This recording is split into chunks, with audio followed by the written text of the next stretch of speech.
क्या 35 से 40 किलोमीटर दायरे में फैले इस समुद्री गलियारे में सबसे बड़ा युद्ध होने वाला है। हालात ऐसे हैं कि ये जंग परमाणु धमाके तक पहुंच सकती है।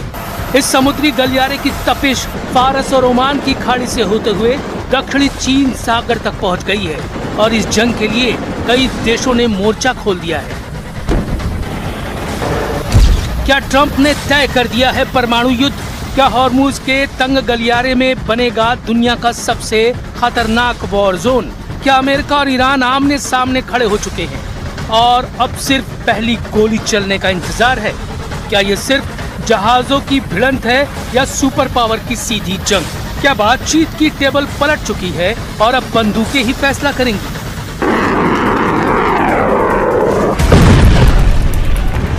हॉर्मुज की नाकेबंदी बातचीत के बीच सबसे बड़ी बाधा बनी हुई है।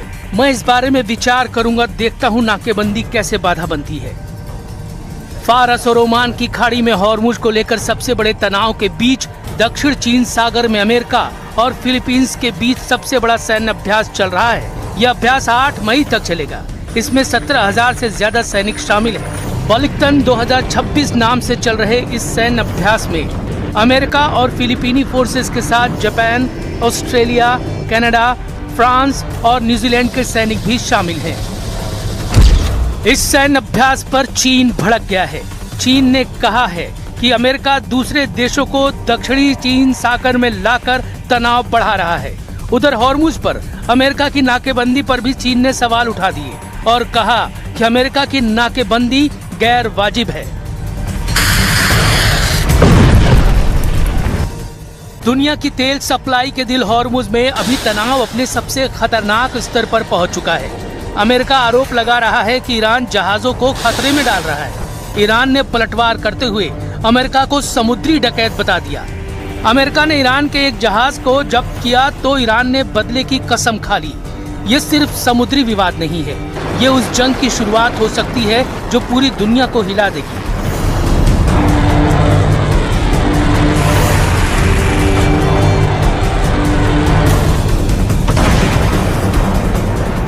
ईरानी जहाज MV तोस्का ईरान के बंदरगाह बंदर अब्बास की तरफ 17 नॉट की रफ्तार से बढ़ रहा था। यूएस नेवी ने हॉर्मुज के पास जहाज को घेर लिया। गाइडेड मिसाइल डिस्ट्रॉयर USS स्प्रूवेंस ने ट्रैक किया। रेडियो और वीडियो सिग्नल के जरिए 6 घंटे तक चेतावनी दी, लेकिन ईरानी जहाज ने अमेरिकी चेतावनी को मानने से इनकार कर दिया। USS स्प्रूवेंस ने 5 इंच MK-45 तोप से तोस्का के इंजन रूम पर कई राउंड फायर किए। इस एक्शन में तोस्का का प्रोपल्शन सिस्टम तबाह हो गया।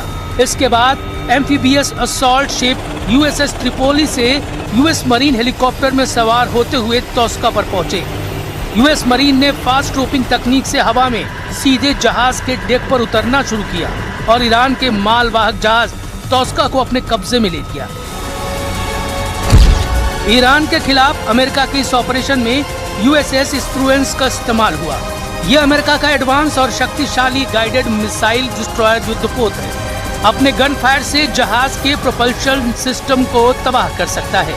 USS ट्रिपोली अमेरिका का हमलावर जहाज है जो पानी और जमीन दोनों पर युद्ध करने में सक्षम है।